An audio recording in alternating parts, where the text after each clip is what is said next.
নাচতে না জানলে উঠান বেঁকা, নিজে ভালো মতো রান্না করতে না পারলে বদনাম দিয়ে দেবো, এই পাউরুটিই পচা। তবে আমাদের নতুন বাড়ির এই ঘরটা খাট আলমারি দিয়ে এত যত্ন করে সাজালাম, কয়েকটা মাসের মধ্যেই আবার ঘরটা খালি করে দিতে হলো।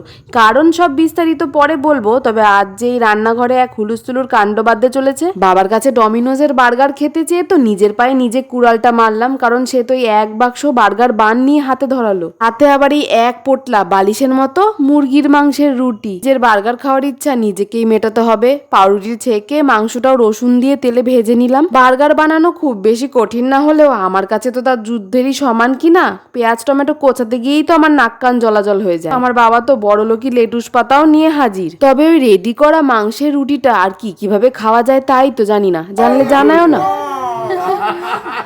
নিজে আরাম করে বসে ডমিনোজ বার্গার খাওয়ার আশা না মিটলেও সবাইকে খাইয়ে সবাই যে আঙ্গুল চেটে খেয়ে প্রশংসাগুলো দিল, ওতেই মজা পেলাম। রাধে রাধে।